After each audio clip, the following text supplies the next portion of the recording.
Existem, ao longo da história, diversos pontos de virada. Momentos em que ocorrem grandes alterações nos valores, imaginários e estéticas de determinado povo ou cultura. Esses momentos costumam vir com alto custo. São frutos de crises nos modos de produção, de guerras, de pestes, contextos disruptivos que forçam com que as pessoas reinventem seu universo. And how does one create life? I do it with the wave of my hand.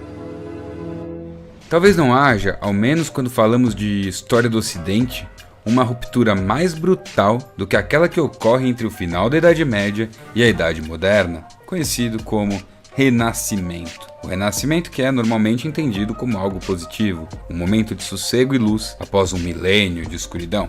Só que essa noção é um preconceito, já que a Idade Média durou muito tempo, com as suas sociedades chegando a gozar de grande prosperidade do que se chama Alto Medievo. Entretanto, para os pivôs do Renascimento, foi uma era de trevas justamente por seu final ter sido tão trágico. Um renascimento implica em uma morte. E hoje nós vamos observar justamente a relação profunda que existe entre a morte negra e o renascimento.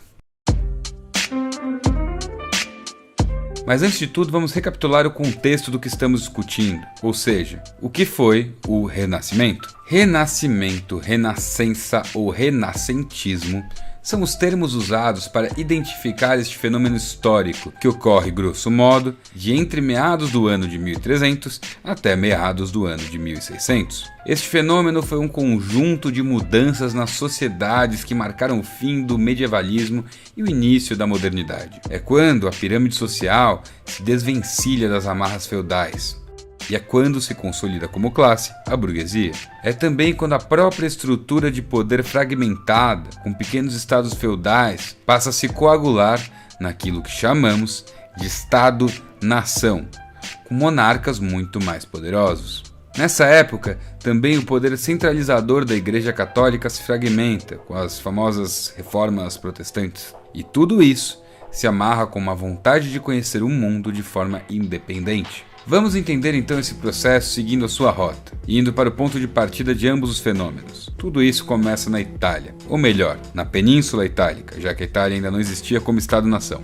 Era apenas um conglomerado de pequenas cidades independentes, mas também o grande porto de entrada da Europa Ocidental para o comércio, um local por onde passam muitos navios cheios de ratos, e alguns desses ratos trouxeram pulgas, e essas pulgas trouxeram a bactéria Yersinia pestis.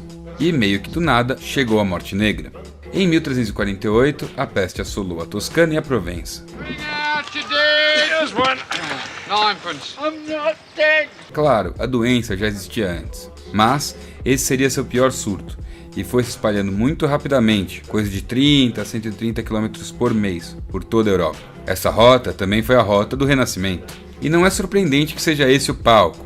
O Renascimento é, acima de tudo, uma retomada dos valores clássicos greco-latinos. Sobre as ruínas e vestígios da antiga Roma, eles encontraram um alicerce por onde começar a pensar um mundo melhor. Claro, construindo um olhar afetuoso e idealizado dessa antiguidade, mas ainda assim, o olhar necessário para aqueles sujeitos estabelecerem as suas aspirações. Por exemplo, um livro que define esse período de transição é a obra-prima Decameron, escrita entre 1348 e 1353, no auge da peste negra em Florença. Esse foi o romance que consagrou Boccaccio como um dos pilares da literatura italiana, junto com Dante Alighieri e Petrarca. O livro consiste em um grande compilado de histórias, contadas por 10 personagens durante um período de isolamento, em que eles procuraram se refugiar da peste. Boccaccio não é renascentista, mas foi um dos grandes precursores do humanismo, e sua escrita é uma ruptura brutal dos objetivos da narrativa medieval. Ele era filho bastardo de um comerciante, e sozinho caminhando pelas cortes e pelas faculdades tornou-se um autodidata muito prodigioso, e para muitos, o primeiro grande escritor realista. Esse tipo de figura, de sujeito fora da curva, será o modelo da ideia renascentista de gênio, especialmente nas artes. Ele será repetido infinitas vezes. Something hidden in plain sight. The doctor noticed the shape of the human brain. Message being that the divine gift does not come from a higher power, but from our own minds. Nós vimos, portanto, que no século XIV havia se juntado à peste negra as intensas mudanças sociais, o aumento da população, a crise econômica, a fortificação das monarquias e a desestruturação das antigas estruturas feudais. Ou seja, nós vemos uma sociedade que já tem alicerces de um novo jeito de pensar se formando, que é logo acometida por uma série de guerras violentas e depois de uma pandemia.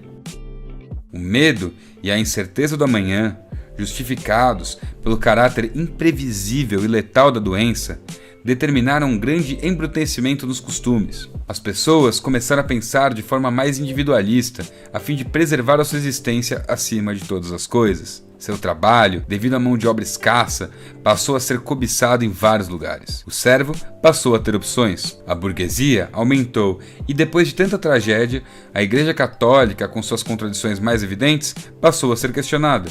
Tudo isso aos poucos e mais ou menos simultaneamente, claro.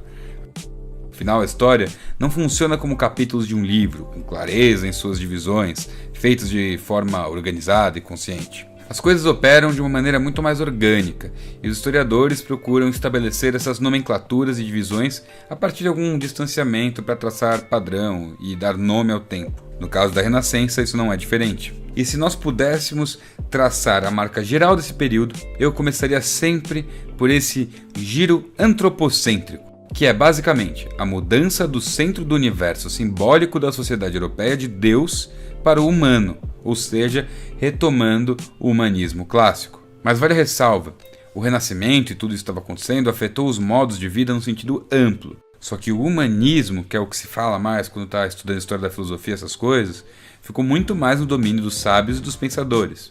Até porque, convenhamos, não é como se o teocentrismo de 1000 anos vivido na Europa tenha sido rapidamente substituído e o mundo tenha se tornado subitamente um estado laico.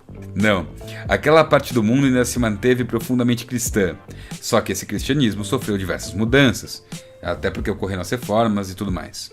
Como bem resume Bertrand Russell, em todos os campos do esforço humano foram abandonadas nessa época as limitações da concepção medieval, ou seja, o medo, a fome e o desamparo mudaram aquele mundo muito mais frágil que o nosso e o levaram de seu momento mais obscuro para um de seus momentos mais iluminados. Jag vill bykta mig så uppriktigt jag kan. Men mitt hjärta är tomt. Och tomheten är en spegel vänd mot mitt eget ansikte. Jag ser mig själv och grips av vedervilja och skräck.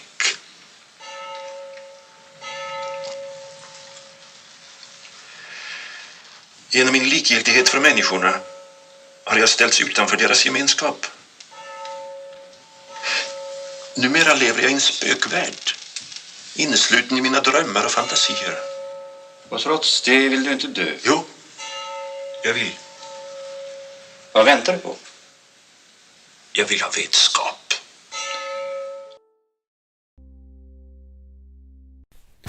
E bom, é isso aí, galera. Eu espero que vocês tenham gostado deste conteúdo. Se você gostou, deixa um like, compartilha, manda para as pessoas. E se você gosta do canal, se você gosta do conteúdo que eu faço aqui, considere se inscrever e ativar o sininho para receber todas as notificações.